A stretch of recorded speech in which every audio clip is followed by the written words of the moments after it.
Hello and welcome guys. Well, we all need a stable system after we have overclocked. So today I'd be showing you a very short and sweet tutorial on how to check the stability of the system by doing some stress testing. Well, the stress testing that I would be doing is on a very old CPU and old system right now, but because the I-core processors and the FX and the Phenoms, Athlons, etc., Pentiums also are overclockable. So after you have overclocked, it's highly recommended to check the system for stability using them. So today what I would be using is core temp for measuring the core temperatures, CPU ID for monitoring the core speed, Prime 95 for hammering the CPU with load, that is what it does, speed fan for measuring the fan speeds of different fans like CPU fan, GPU fan, and also case fans. So I have these programs already open. This is core temp, this is Prime 95, this is speed fan,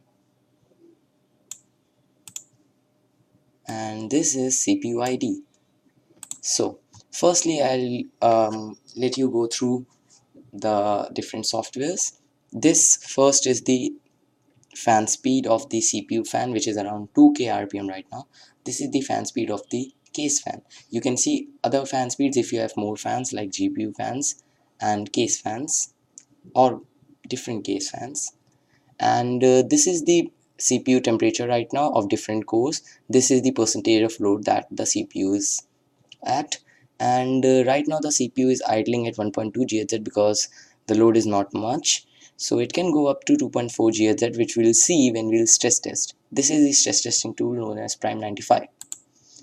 There is torture test, which is specifically for stress testing the CPU. Small FFTs, which will put maximum heat and stress on the CPU. So there we go. As you can see, the CPU load has gone to 100% on all cores, available cores, and the temperature is looming at around 60 degrees, and the fan speeds have gone up. It touches around 3.8k rpm on the stock fans of Intel, at least of mine. The core speed, as you can see, has gone up all the way to 2.4 GHz, which is the highest core speed that we can get on Core 2 Duo E4600, which I have.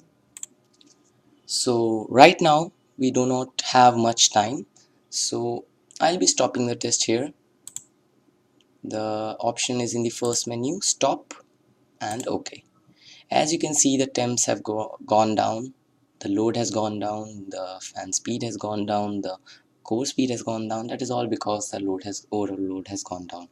So what I would recommend is you start the test and leave the system for around a couple of hours at least, and then you also monitor the core temperatures, which should not go beyond, ideally beyond 75 degree for I-core processors of Intel. For AMD FX, Phenoms, Athlons, it should not go beyond 65 degree ideally, and for Pentiums also 75 degrees Celsius. So I guess I was clear enough here.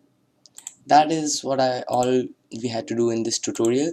A couple of hours of testing would assure you a healthy life for the processor, because the higher the temperature, the lesser is the life of processor. Also, especially if the temperatures are higher than 80 degrees.